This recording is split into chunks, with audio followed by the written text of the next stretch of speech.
Hello বন্ধুরা, good morning, welcome to my channel Bishakha blogs. তোমরা সবাই কেমন আছো? আশা করি ভালো আছো, আর আমিও ভালো আছি। তো আজকে যাচ্ছি হচ্ছে একটা দারুণ লুক আছে, খুব সুন্দর একটা লুক তোমাদের সাথে শেয়ার করব, চলো। তো দেখো, আমি চলে এসেছি হচ্ছে দিদি ভাইয়ের স্টুডিওতে।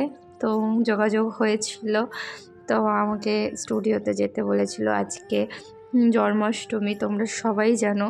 তো জন্মাষ্টমী উপলক্ষে তোমাদের একটা লুক, একটা সুন্দর মুহূর্ত তোমাদের সামনে তুলে ধরবো।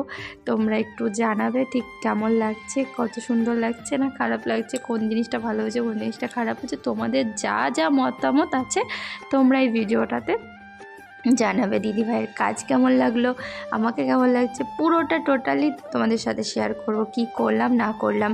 তো দেখো, আমাদের দিদিভাই হচ্ছে রেডি হয়ে গেছিলাম, তারপরে লাঞ্চ দিয়েছিল। তো সেখানে আমরা টিফিন করছিলাম, আমি বিভানের বাবাও ছিল, বিভান ছিল। যেহেতু বিভান আমাকে ছাড়া থাকে না, তো একবার দিয়ে গেছিলো। তারপর আমি আবার বললাম যে না, এখন চলে আসো, রেডি হয়ে গেছি। তো এখন আবার চলে এসেছিলো। তারপরে আমরা আবার একটু টিফিন করে নিলাম, দুপুরেরই খাবার বলতে পারো, লাঞ্চ। তারপরে খেয়ে দিয়ে হচ্ছে আউটডোর শ্যুট ছিল। তো আমরা সেরকমই একটা লোকেশন খুঁজছিলাম যাতে খুব সুন্দর জায়গা হয়, তো সেই জন্যই বেরিয়েছি। তো দেখো, এটা হচ্ছে একদম গ্রাম্য পরিবেশ। তো আমরা সবাই মিলে চলে এসেছি, দিদি আছে, দাদা আছে, তো আরেকজন দেখতেই পাচ্ছ, একটা বোন আছে, আর ক্যামেরাম্যান আছে। তো দাদাও হচ্ছে ক্যামেরাম্যান, মানে হচ্ছে দিদিভাইয়ের হাজব্যান্ড, সেও মানে ক্যামেরা নিয়েই গেছে। তো সবাই মিলে শ্যুটটা হবে, দেখা যাক কেমন হয়, তোমাদের সাথে শেয়ার করি, তোমরা জানাবে। তোমরা ভালো মন্দ জানালেই তো বুঝতে পারবো না কেমন হয়েছে না হয়েছে। তো আমার কাছে তো খুব ভালো লাগছে লুকটা আমার। আরও যাবতীয় যারা আমাকে কল করেছো, SMS করেছো, ভিডিও ছেড়েছি, শর্ট ভিডিও, প্রত্যেকে বলেছো খুব সুন্দর লাগছে। এখন এই ব্লগটা ছাড়লাম এই কারণেই যে আমরা শ্যুট করতে গিয়ে ঠিক কী কী মুহূর্ত ফেস করেছি, কেমনভাবে কী করেছি, সেটা তোমাদের সাথে শেয়ার করার জন্য। তো আমরা রাস্তা দিয়ে যাচ্ছিলাম, এক পাল ভেড়া নিয়ে এক কাকু যাচ্ছিলো। তো কাকুকে আমরা দাঁড় করালাম যে না, দারুণ হবে, মানে এত ভেড়া একসাথে, গরু তো পাওয়া গেল না, তো ভেড়া দিয়েই করা যাক। আর গরু খুব ভয়ও লাগে, গুঁতো টুতো দিয়ে দেওয়ার একটা ব্যাপার আছে, কিন্তু ভেড়াতে সেরকম কোনো ব্যাপার নেই। দেখতে বেশ ভালোই লাগছে, সবাই হেঁটে হেঁটে যাচ্ছে, তার মধ্যে রাধারানী রয়েছে, বেশ সুন্দর একটা লুক এসছে, কিন্তু আমার তো বেশ ভালো লাগছে। আর ড্রেস আপটা তোমাদের কেমন লাগলো, লুক কেমন লাগলো? আর এরকমভাবে ঘুরতে গিয়ে আমার পুরো ঘুর লেগে গেছিলো, তবুও এক জায়গায় দাঁড়িয়ে করতে পারিনি। আর এটা হচ্ছে আমার ফার্স্ট কাজ ক্যামেরার সামনে। আমি ভিডিও করি, শর্ট ভিডিও করি, ব্লগ করি, মেকআপ যা টুকটাক বাড়িতে করা হয়েছে লুক, তার থেকে সব থেকে আলাদা হচ্ছে আমার এই লুকটা। এটা হচ্ছে ক্যামেরার সামনে ফার্স্ট টাইম মানে আমার কাজ। তো আমার খুব ইচ্ছে যে আমি একটু প্রফেশনাল মডেল হওয়ার। তো বাড়ির চাপে বলো, যেহেতু বাচ্চা আছে, আর সেরকমভাবে কারোর সাথে যোগাযোগ এখনও পর্যন্ত হয়ে ওঠেনি, কিন্তু এও সাজায়, কিন্তু যে নিজেকে যে প্রফেশনালভাবে তৈরি করে নেব সেটা কিন্তু এখনও পারিনি। ক্যামেরার সামনে ফার্স্ট টাইম। তো দাদাভাই বারবার করে বলে দিচ্ছে এভাবে এভাবে করো, ওভাবে করো, এইভাবে তাকাও, এগুলো বলেই দিয়েছে আমাকে।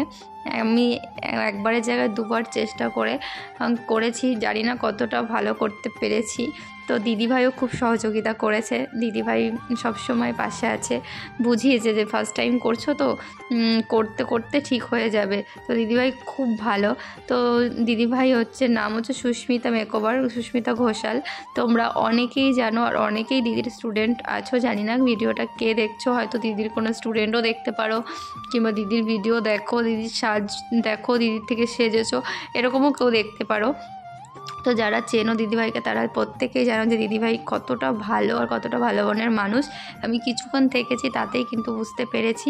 আর এটা হচ্ছে দিদিভাইয়ের ছোট্ট প্রিন্সেস, মানে খুব লাজুক, মানে ওকে বলছি আমরা যে কান ধরে, মানে ও একটু কান ধরবে, আমরা ছবি তুলবো, তো কান কিছুতেই ধরবে না।